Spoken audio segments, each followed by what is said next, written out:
it's funny because the person that got impacted by a particular situation was me. I have another company I'm trying to create outside of this, and I went to the bank with my fiance to get a bank account. And what happened was, because he has part of the business, when they put everything together, what happened was his credit wasn't great, and he had something on his credit that he didn't know about, or the fact that he didn't take it seriously enough when something happened before to check into it. And I think a lot of people kind of brush things off and not really think about how it's going to impact. So once it got in the system, that derogatory information was now connected to mine.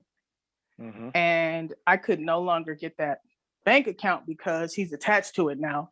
And it's in the system in a way that is impacting both of us. So we can't take it out, or I can't come back in and do something else. So that really messed me up.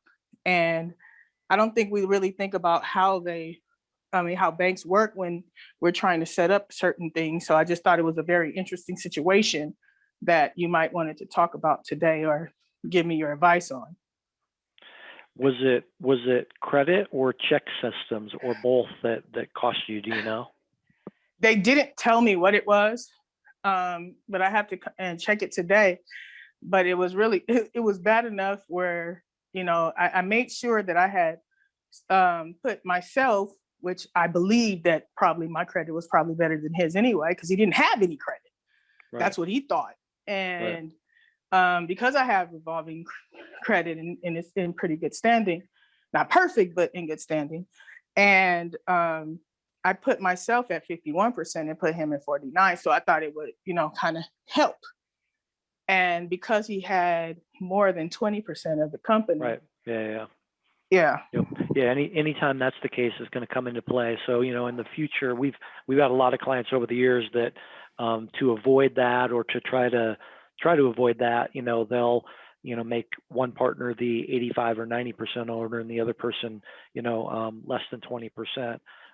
Some of that with, KYC has changed over the last couple of years. But, if you can find out if it was credit related or if it was check systems, that might also help you understand going forward, where that battle might really lie. Because, for example, if the issue was with check systems, and again, remember, I don't know, but if the issue is with check systems, then you'll know that the issue is related primarily to the opening of the bank account. Check systems, for those of you that don't know, is technically kind of this consumer reporting agency, but they're kind of a part of that large. I'm drawing a blank right now on. It's a massive company that owns all kinds of title companies. Gosh, I'll think of it later.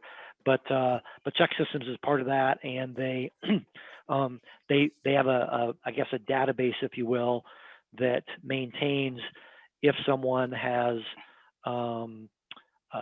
any other bank accounts, or if they've been opening bank accounts frequently, things like that, things that credit reports don't show you related to, demand deposit accounts and whatnot.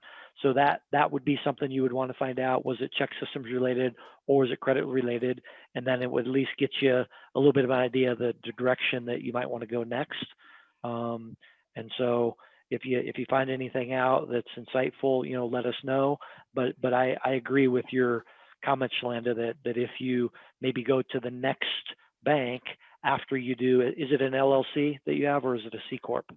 It's a C Corp.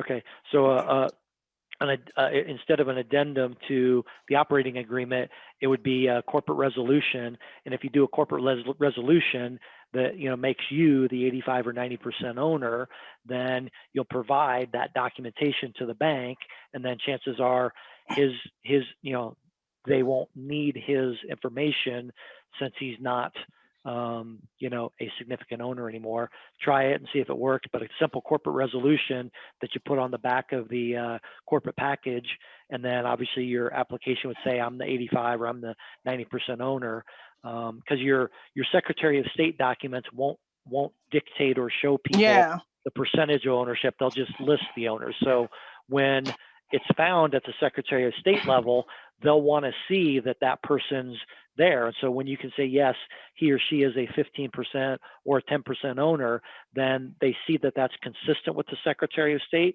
but they also see that it's not 20% or more. And now the documentation request goes away or is minimized.